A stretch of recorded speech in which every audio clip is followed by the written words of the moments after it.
Hello, मैं CA Vaishali Gupta. हाल ही में मैंने मेरी लाइफ का बेस्ट इन्वेस्टमेंट किया है।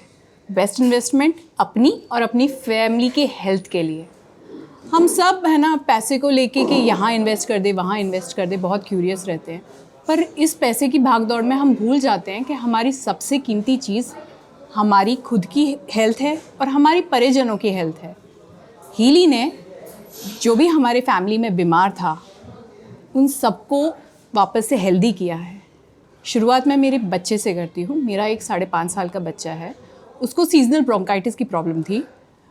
हर विंटर सीजन में उसको ब्रोंकाइटिस की प्रॉब्लम रहने लग जाती थी। उसको बहुत ज़्यादा सर्दी खांसी होती थी और इतनी ज़्यादा होती थी कि मुझे 2 महीने दिसंबर जनवरी में उसे कम से कम 8 बार नेब्यूलाइज़र में ब्यूटीकॉर्ड वाइल्स देनी पड़ती थी। एलिग्रा जो अभी हाल ही में बैन हुई है 20 दिन पहले, वो 2 शीशियाँ ख़त्म हो जाती थी। CPM अभी बैन हुई है, वो भी देते थे हम उसे। तो भी वो ना तो वो आराम की नींद सो पाता था ना हम। इससे हमारे बॉडी पे भी इफ़ेक्ट आता था। वो बच्चा तो परेशान रहता ही था, साथ ही हमारा अगले दिन काम में भी मन नहीं लग पाता था। हम थके थके से रहते थे। तो इस साल उसको हमने एक भी मेडिसिन नहीं दी है। उसको थोड़ा सा सर्दी खांसी जनवरी के पहले हफ्ते में किसी बच्चे के साथ बैठा था, उससे हो गया था। हमने उसे 2 दिन हीली के प्रोग्राम्स और मैग हीली के प्रोग्राम्स दिए और वो बिल्कुल ठीक हो गया। अभी मेरा बच्चा खुल के जीता है और उसके साथ साथ हम भी एज पेरेंट्स बहुत एंजॉय करते हैं लाइफ को। दूसरा अगर मैं आपको बताऊं तो मेरे हस्बैंड, हमारा फार्मास्यूटिकल बैकग्राउंड है। उनकी एजुकेशन है BSc biochemistry, MSc pharma chemistry, MBA इन फिनेंस। तो हमारी फार्मा मैन्युफैक्चरिंग यूनिट है, मैं भी वहीं जुड़ी हुई हूँ। तो दवाइयाँ बनाते हैं तो हमें दवाइयों का काउंटर इंडिकेशन भी पता है। तो उनको कोरोना के सेकेंड वेव में दवाइयों के साइड इफ़ेक्ट के कारण डायबिटीज़ आ गया था और उनका डायबिटीज़ 160 से 170 के बीच में रहता था। उसमें कोई फ़र्क नहीं आ रहा था। हीली लेने के बाद उनका डायबिटीज़ पिछले 1 महीने से काफ़ी कंट्रोल आ गया है। शुरुआत में पहले हफ्ते डायबिटीज़ के जो साइड इफ़ेक्ट्स होते हैं वो कम हुए, बाल झड़ना कम हुआ, उनका थकान कम हुआ, उनका एनर्जी लेवल इंक्रीज़ हुआ, उनकी एपेटाइट बेटर हुई, उनकी स्लीप क्वालिटी बेटर हुई।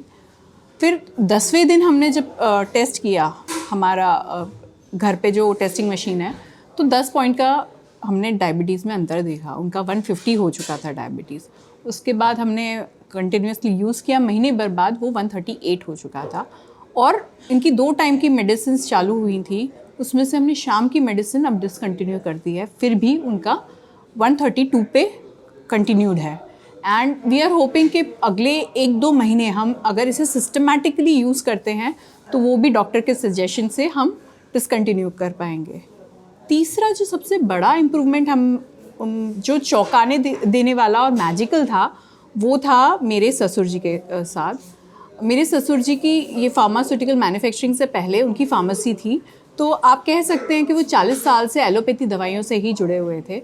उनको हीली पे बिल्कुल विश्वास नहीं था, मैग हीली के पावर पे उनको बिल्कुल विश्वास नहीं था। हम इस्तेमाल कर रहे थे पर उन्होंने मना कर दिया था, मैं नहीं करूँगा ये। उनका 5 जनवरी को वो स्लिप हो गए और उनका कंप्लीट लिगामेंट टेयर हो गया राइट नी में।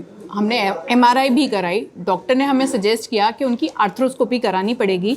इस तरह का लिगामेंट टेयर आसानी से ठीक नहीं होगा, नहीं तो उन्हें 1 से 1.5 महीना रेस्ट, कंप्लीट बेड रेस्ट, बिना मूवमेंट के उनको रहना पड़ेगा अगर उनको आर्थ्रोस्कोपी नहीं करानी है।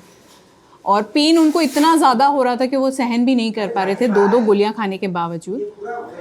तो मेरे हस्बैंड ने इंसिस्ट किया कि नहीं पापा, एक बार आप ट्राई कर लीजिए। तो हमने उनको मैग हीली और हीली के एनालाइज ऐप में चेक करके और हमारे अपलाइन अवनीश जी से डिस्कस करके उनको हमने प्रोग्राम्स दिए। और नेक्स्ट डे उनको सूजन काफ़ी कम हो गई थी। तीसरे दिन वो इतना उनको बेटर लग रहा था कि वो अपने सपोर्ट के साथ अपने ऑफिस भी जा पाए। 1 हफ्ते बाद उन्होंने घर पे सपोर्ट छोड़ दिया एंड 10 दिन बाद वो बिना सपोर्ट के अपने सभी काम कर रहे हैं, कंप्लीट लिगामेंट टेयर के बावजूद 62 साल की उम्र में। तो आप देख सकते हैं कि 5 साल का इंसान भी क्योर हुआ है 35 साल का इंसान भी क्योर हुआ है और 60 साल का इंसान भी क्योर हुआ है, और एक ही हीली, एक ही मैग हीली पूरे परिवार को क्योर कर रहा है। इससे ज़्यादा अच्छा इन्वेस्टमेंट क्या हो सकता है लाइफ में। Thank you so much.